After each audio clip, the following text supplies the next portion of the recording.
আমি সকালে drone fly করতেছি, হঠাৎ আকাশের দিকে চোখ পড়ল। দেখলাম আকাশে সাদা সাদা মেঘ। আমিও ভাবলাম ড্রোনটা আজকে মেঘের উপরে উঠাবো। আমি প্রায় ড্রোন মেঘের উপরে উঠাই। আমার একটা বিশ্বাস আছে আজকেও ড্রোনটি মেঘের উপরে উঠবে। ড্রোনটা উঠাইতে যখন মেঘের উপরে চলে গেল, তখনই আমার মনটা ভালো হয়ে গেল। কারণ এরকম দৃশ্য শুধু হেলিকপ্টার আর বিমানে যারা চলাফেরা করে তারাই দেখে, আমাদের দেখার সুযোগ হয় না। আলহামদুলিল্লাহ আমরাও দেখতে পেরেছি, আপনাদেরও দেখাচ্ছি। মেঘগুলো তুলার মতো আকাশে ভেসে বেড়াচ্ছে।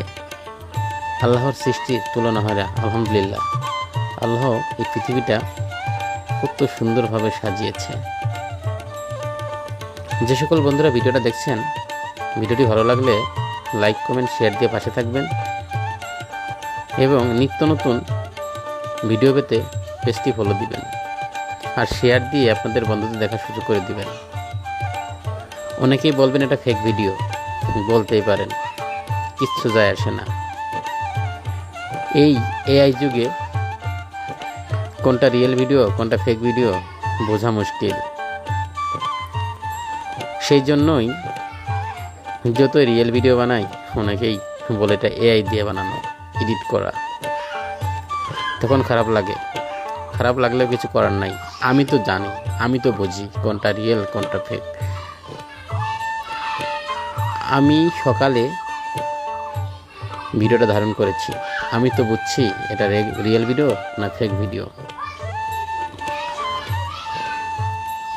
মেঘের অপরূপ সৌন্দর্য আপনাদের কাছে কেমন লাগছে আপনারা অবশ্যই কমেন্টে জানিয়ে দিবেন।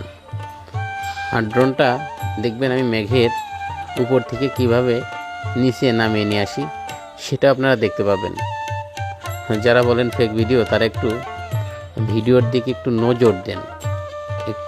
একটু পরেই ড্রোনটি মেঘের উপর থেকে নিচে নেমে আসবে। আর নিয়মিতই আমি ড্রোন ভিডিও আপলোড দিয়ে থাকি। যারা প্রকৃতি প্রেমী আছেন তারা পেজটি ফলো দিয়ে পাশে থাকতে পারেন। আমি নিয়মিতই এই প্রকৃতির ভিডিওই আপলোড দিয়ে থাকি। ড্রোনটা মেঘের উপর থেকে নিচে নেমে এসেছে। যারা ভিডিওটা দেখলেন তাদেরকে অসংখ্য ধন্যবাদ। অবশ্যই শেয়ার দিয়ে সবাইকে দেখার সুযোগ করে দিবেন। আল্লাহ হাফেজ।